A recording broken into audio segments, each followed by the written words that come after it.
Good morning to all of you students who are enrolled for PSC4802 in this academic year. In this video, I intend to welcome you to this module and perhaps to just brief you on what is expected of you as a student in this particular module. But before we even get to the merits of this module or the content of this module, I think it's important that we first ask ourselves, why study political science to begin with? Because I understand that since we are doing honors this year, some of you might have majored in other subjects other than political science. So it's important that we explain to you why we have made the correct choice by choosing to study political science at an advanced postgraduate level. Now, political science as a discipline has a long history.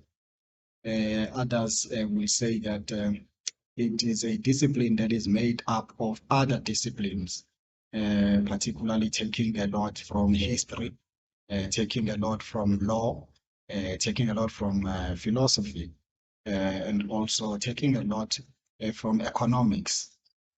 As a result of that, many scholars argue that political science is rather a new invention, but its nativity or its background is not new.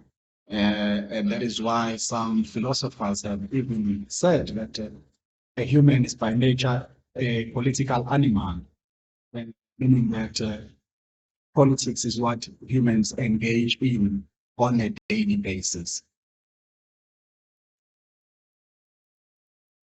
And you will also remember, I think that you might have covered this in your political philosophy classes in your undergraduate years.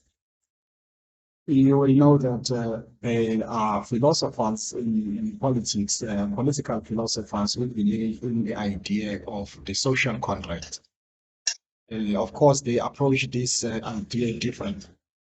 But perhaps the most famous approach has been one by the English philosopher Thomas Hobbes, who argued that humans are by nature individualistic. They are individualistic and they always pursue their own interests.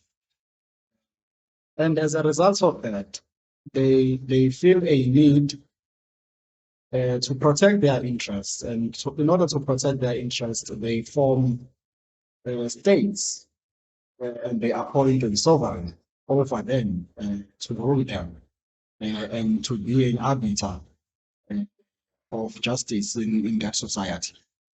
Because they believe that if you leave everything to the individual, then there will be perpetual conflict. Then life will be solitary as the politician shot. So that is where many people take their point of departure from when they study politics. Politics as a means of, first and foremost, securing the interests of the citizens who have decided to form a particular state or a particular government. And also, speaking about the interest, the state has played a role in wealth creation, for example. Of course, if you come back to Africa now, of course, I'm jumping from era to era. If you come to Africa, you will realize that we have leaders like Julius Nyerere, for example, who advocated socialism. And we have other leaders who advocate for a mixed system and others who advocate capitalism. Why am I mentioning this? Because the state has a role to play in the economy.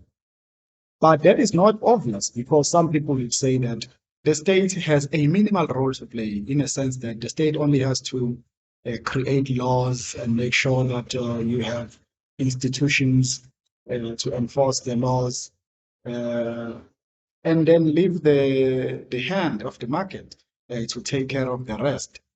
But others say that is naive, particularly when you look at history where the state has played an active role in wealth creation. So they are saying that the people who are saying that the state must play a minimal role or no role at all are misleading Africans because all states play a role in wealth creation. And now, recently, you've seen this, particularly in America, which is considered a capitalist country and a model, really, of capitalist democracy or a capitalist economy.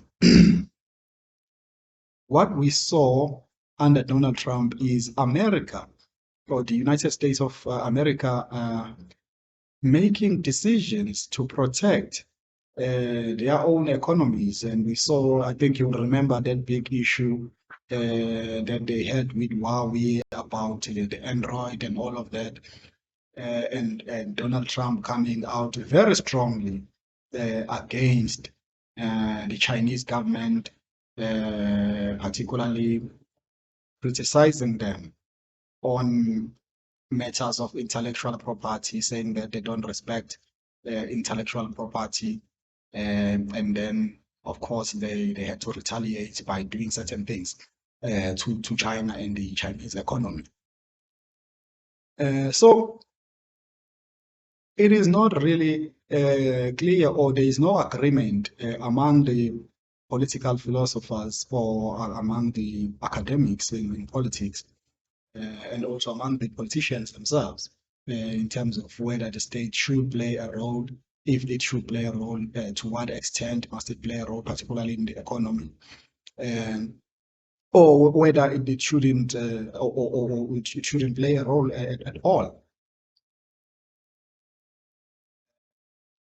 On top of wealth creation and securing of interest, one might also say that the state plays a role in the distribution of resources. Remember that the state, the modern state particularly, has the right to collect taxes from people who work in that state, companies that operate in that state. And as a result of that, the state is able to raise money, revenue, in order to do whatever it has planned to do.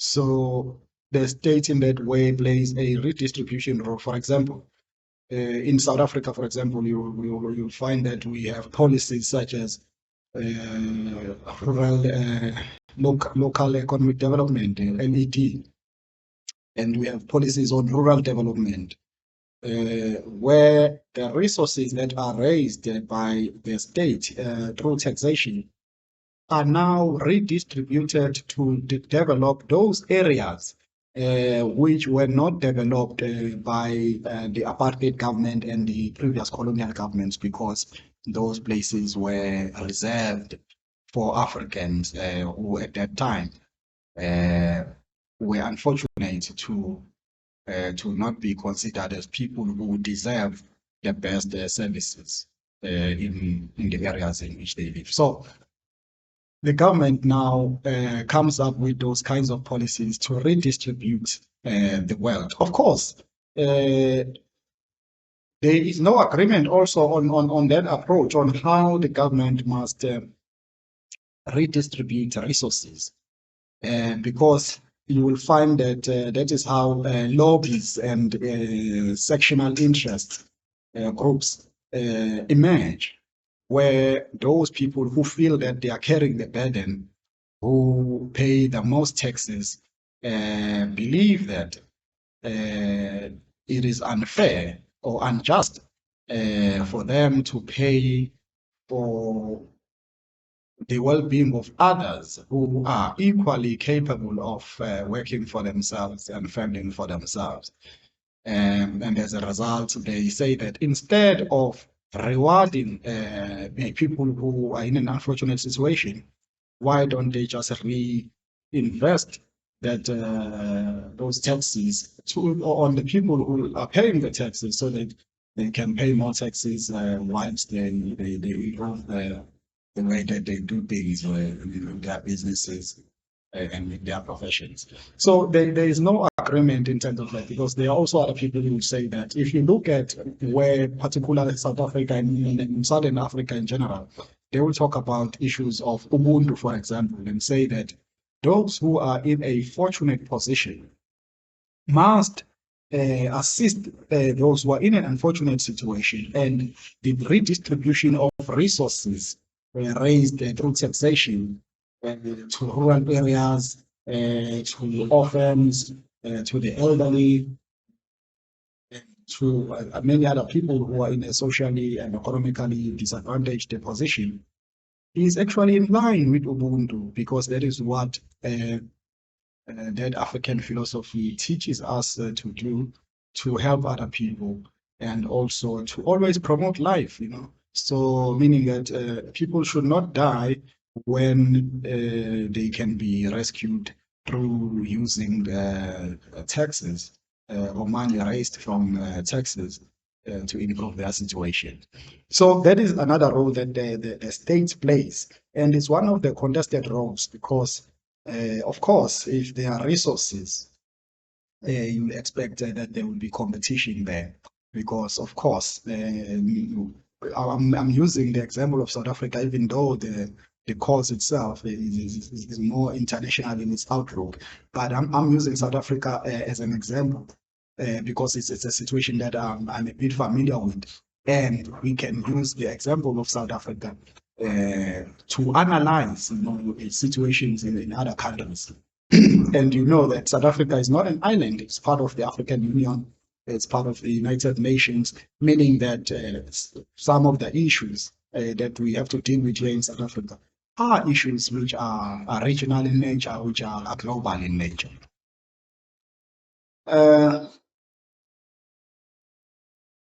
Another role that is played by the state, and I'm still on the topic of why I study political science, and really this is just to remind you, because I know that you covered all of these things in your undergraduate studies. Another important role that is played by the state is the role of security. Almost all states, I remember at some point I learned that there was one state or a few states which did not have a standing army. And you'll remember also that one of the conditions that the Japanese had to agree to when they lost the Second World War after the bombing of Hiroshima and Nagasaki. One of the things that they were made to agree to was to denounce war as an instrument of foreign policy, and also not to develop certain weapons that might upset the balance of power internationally. So there are such unfortunate states which have signed those kinds of things, which have been forced really to renounce war or superior force. But that does not mean that other states do not take security seriously. They take security seriously, and you will remember that in America, America is considered as the state that spends the most money per annum on its security or the military. China also spends a lot, and other people have actually made a connection between a state's standing in international affairs and the amount of money it spends on its military every year. Just speaking about that, I don't know whether using that kind of logic, we can say that currently the South African state uh, is not as concerned about security as other states, particularly given the war in Ukraine and also given the disturbances that we have seen in the region, in the SADC region. In Swaziland, you remember there were big riots there, which spilled over to South Africa, even though I don't know whether those two events were related. And you remember also in Mozambique, with the exploration of gas and local people rising up saying that they want to benefit, and then the others deciding to take up arms and to defend their resources or what they believe are their resources. So in the region, we have faced many security issues, but despite that, the South African government recently, through the mouth of Minister Kotongwane, the Minister of Finance, announced that the state has reserved for this financial year, I think around 3 to 4 billion for the South African National Defence Force. But if you check the money that is spent on health and education, I think it's 24 and 20 billion respectively. If you make that comparison, you can see that the South African state prioritizes health and education more than it prioritizes the South African National Defence Force. Maybe it's because South Africa has not been involved in any major confrontation, and currently, as far as I'm aware, there is no state that is threatening the existence of South Africa as a state. So perhaps that is why the Minister of Finance decided to allocate that kind of amount to the defense of South Africa. So just to wrap up on this question on why study political science. And at the root of it, it's about managing human relations and making sure that humans can live in peace, and also that the humans can live in an environment that supports their growth, that supports the pursuit of happiness for them and a good life, really. So that is what the state is supposed to be doing. And when we study political science, we should always ask ourselves, is the state really doing things that will improve the lives of the people, whether in the short term or in the long term? So those are the questions that we must ask about any political decision that is taken, because at the end of the day, the state is about the people. Of course, some people might argue that it is about the leaders and all of that, but then we will get to that when we continue with the course. The next question that I think is important to answer is, or to ask in the beginning, why study politics in the 21st century? Why is it important for us to study politics in the 21st century? What is different about the 21st century that warrants a special place in our offerings at the Department of Political Sciences? I think that the best way to approach this question is to perhaps look back into the history of political development, if you want to use that concept, We know that in classical Greece, that is where we see the emergence of political philosophers such as Plato with his Republic and many other useful writings which really form the basis of European philosophical or political philosophical thought. And then you have his students such as Aristotle who systematized the study of politics or political science in an encyclopedic kind of way to allow the students of politics not only to grasp the general idea of politics, but also the different aspects and the different motivations for political action. And then there's, you can also trace it to the Roman era, the era of the Roman Empire, where institutions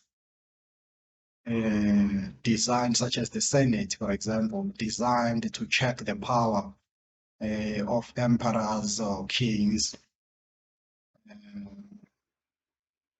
was really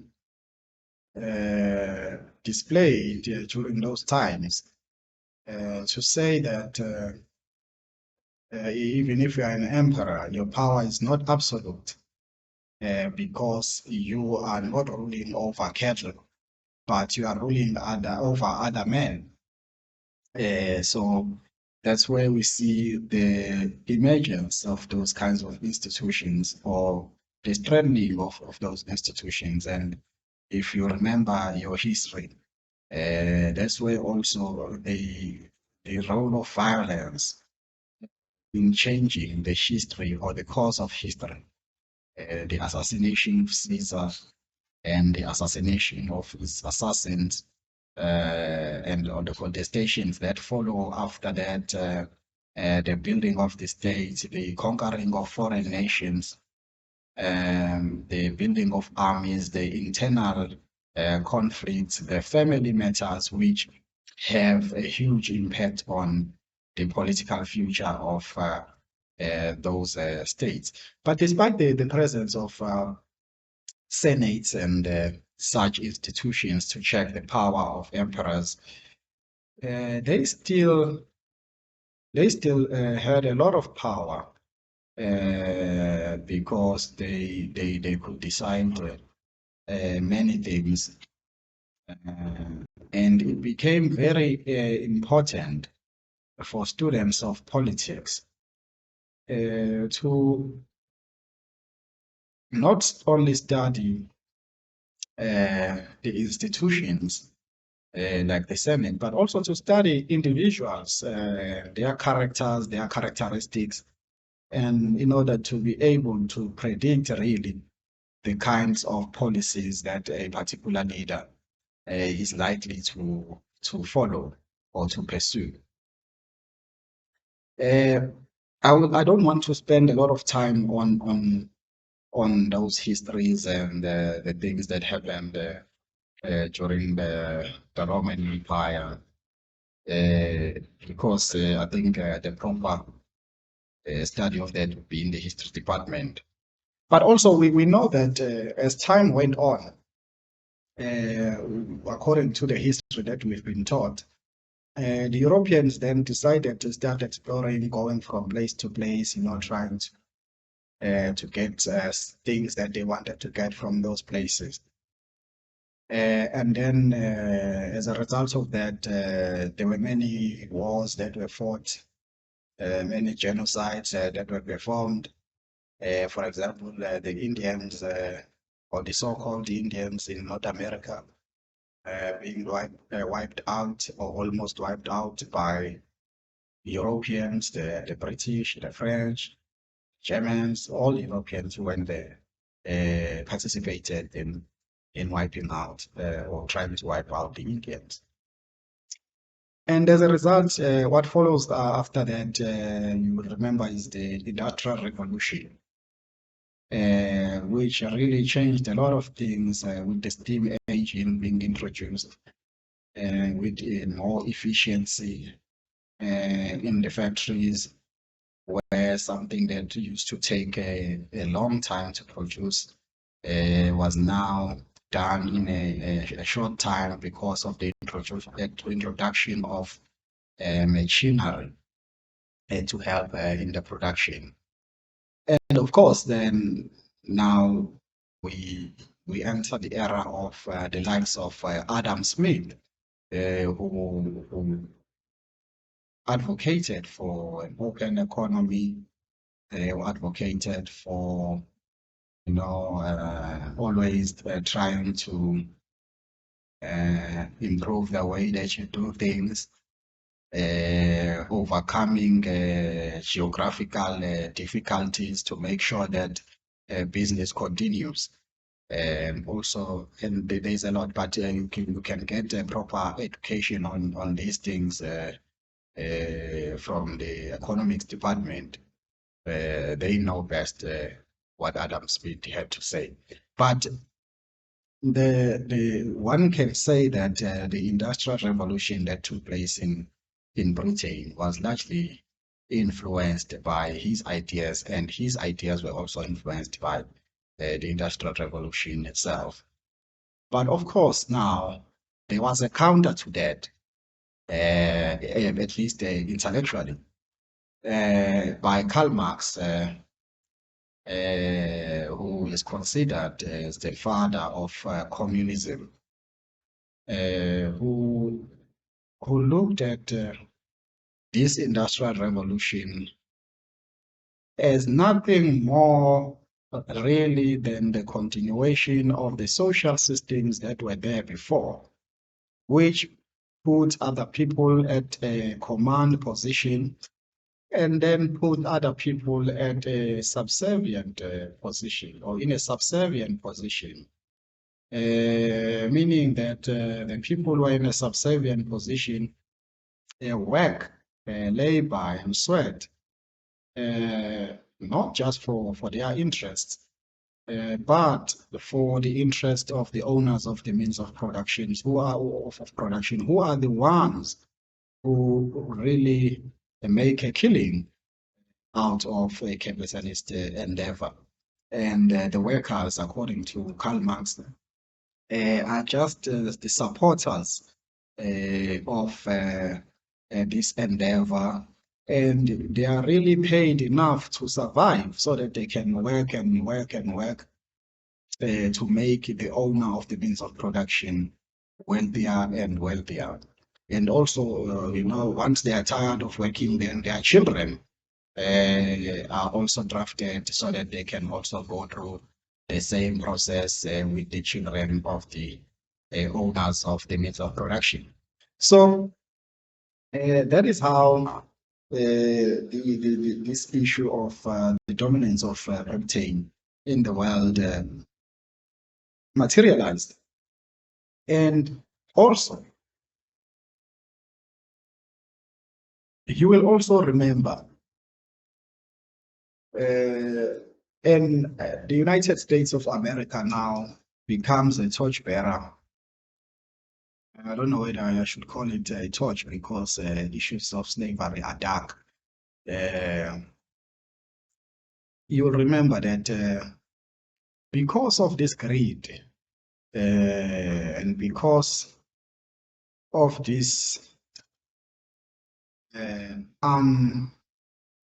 untamed spirit of adventure and profit making, even the bad people picked up on that, and then they decided that instead of trading in gold and silver and other precious metals, they should trade in people. And then they saw Africa as a source of people to be abducted and to be sent to America to be killed if they refuse, and to be forced to work without any pay, without any rights, without any proper living conditions. without any humanity to labor for them forever. Uh, so those were some of the darker elements of this so-called progress or political development that we are talking about. And also, of course, it gave rise to colonialism later on.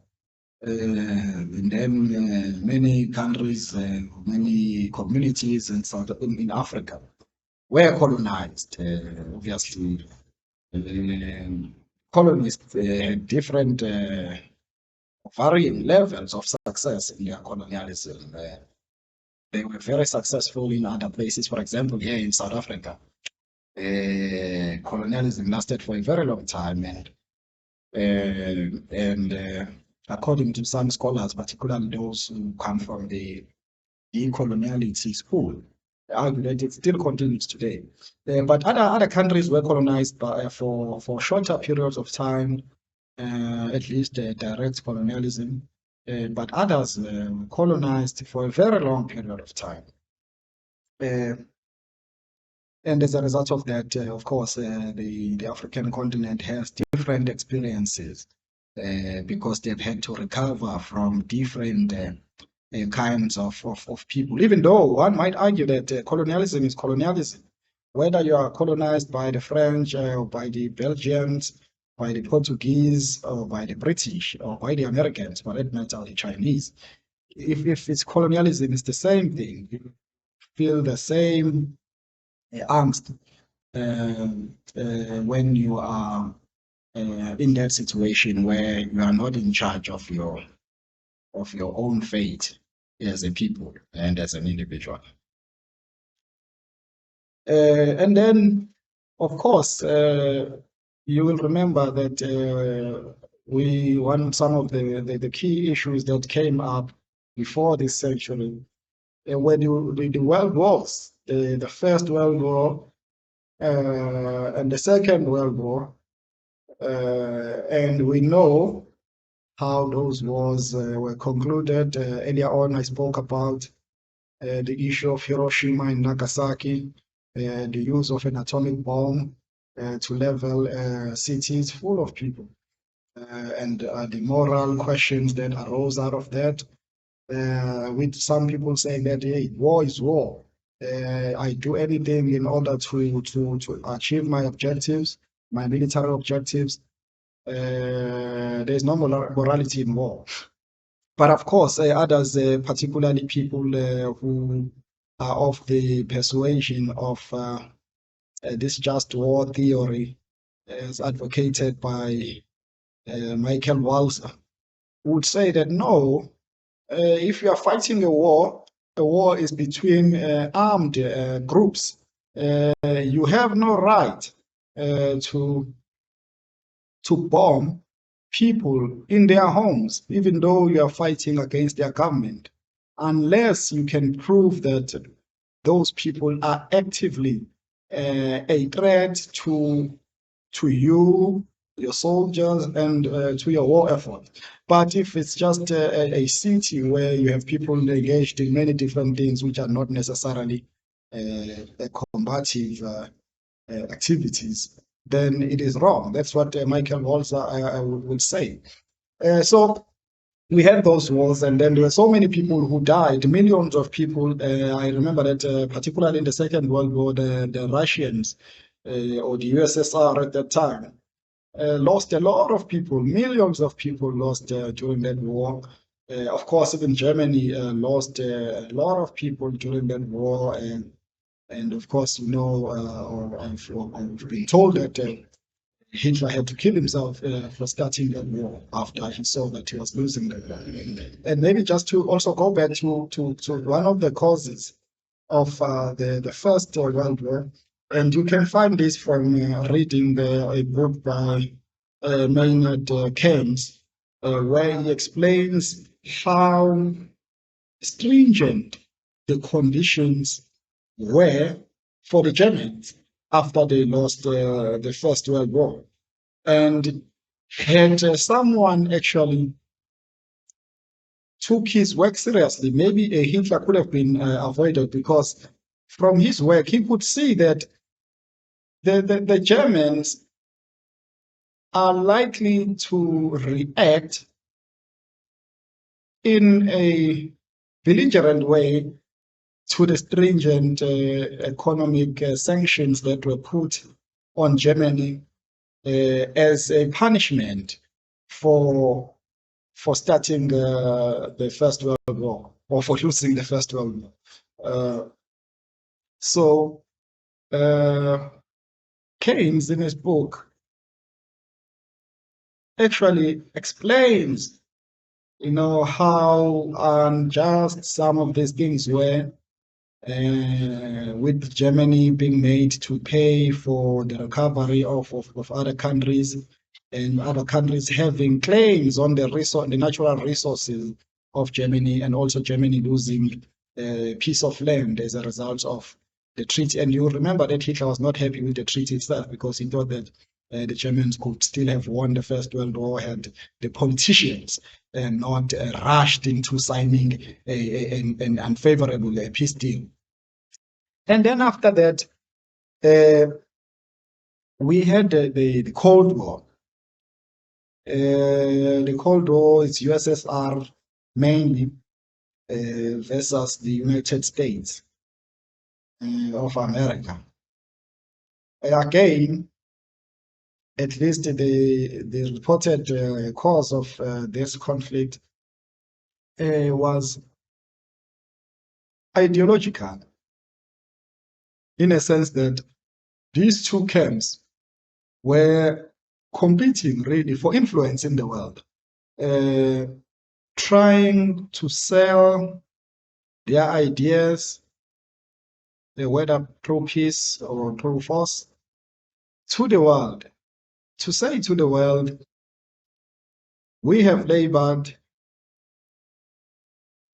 we have sweated, we have come up with the answers to some of humanity's greatest questions,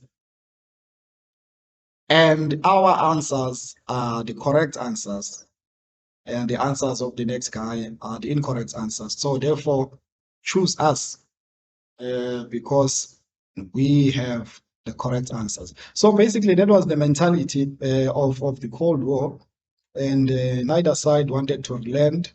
You remember now it brought this dichotomy of the good and the evil, with each side painting itself white, and painting the other side black or red in the case of the Soviet Union.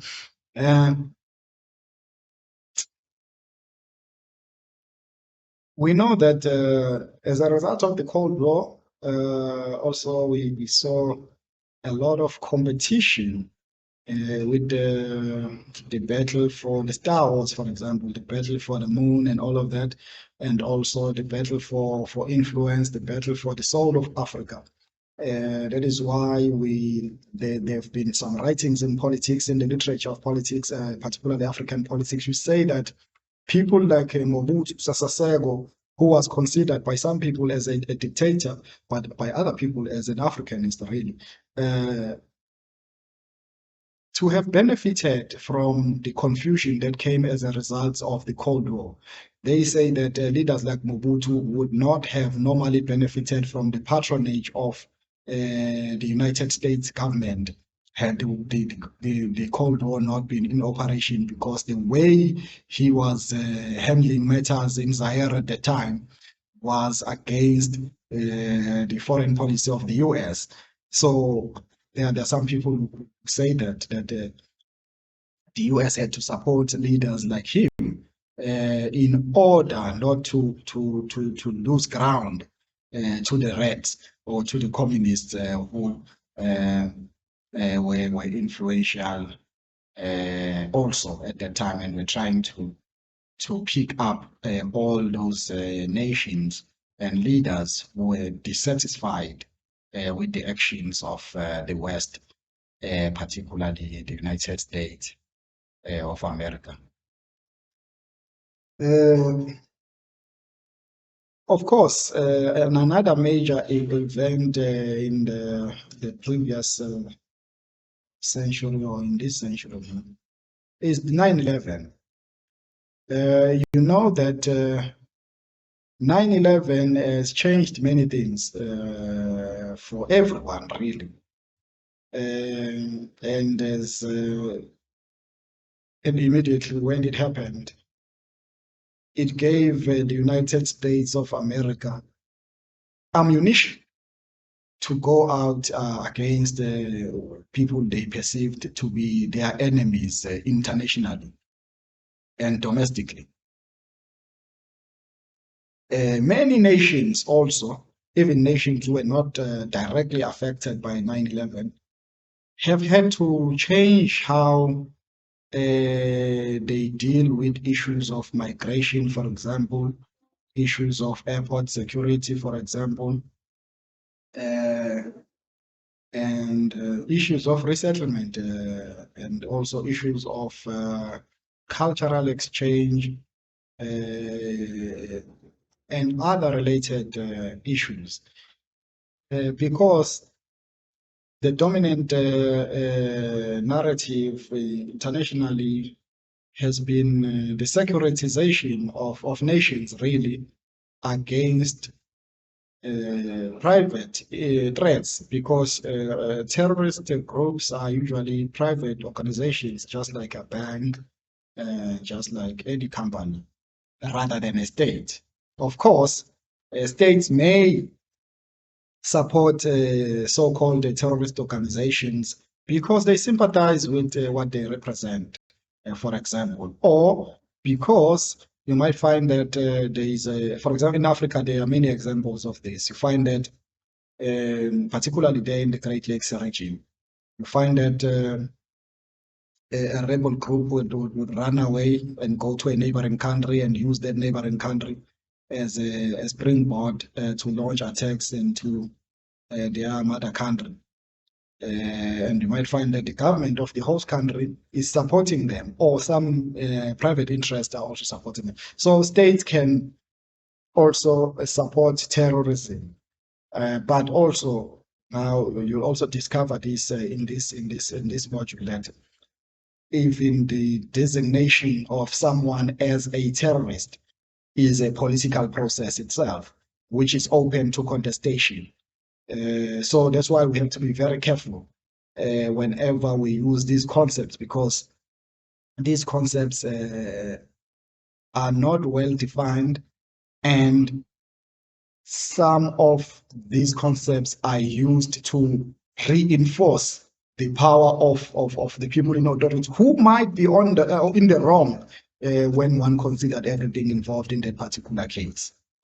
In conclusion, in this module, of course, you are expected to write essays.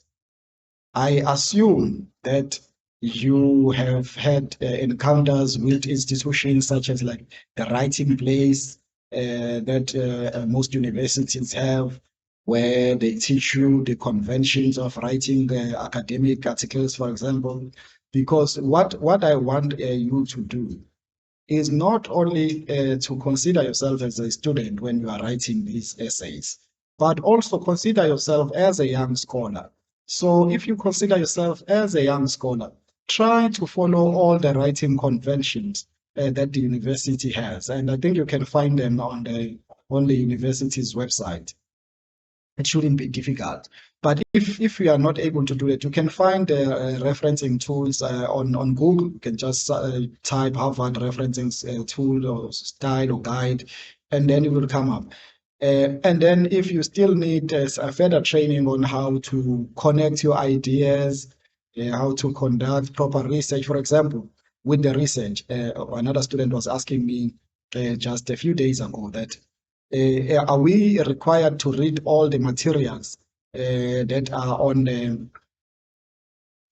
the reading list? And then I said, yes, that's the expectation, because that's why those readings are there. But over and above that, it is expected that you will go out and look for your own readings and just be interested in politics. For example, you follow the news, you find that some of the issues that we deal with are in the news. For example, you talk about, we have a theme here in this module called climate change, where we look at climate change and how it's affecting politics. And then if one considers, for example, when I was listening to the budget speech by Minister Kodongwane a few days ago, I could pick up that he's mentioning certain things about climate change and monies that are being made available by the government to tackle climate change. You see, what you are learning in this module is not something that is heavenly. It's about things that are really happening in the world. And it is to empower you to know what is happening, and also, if you have an interest, to try and influence it. Thank you very much, and I wish you all the best for the year. Please feel free to call me or to send me emails should you have any questions. But what I do not like is students who only contact me when there is a crisis. They are supposed to submit today, and then there's the first contact that they make with me.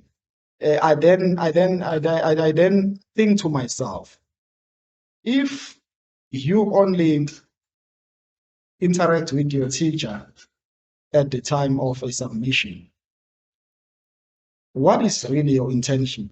Because once you register, your teachers must not be far from you.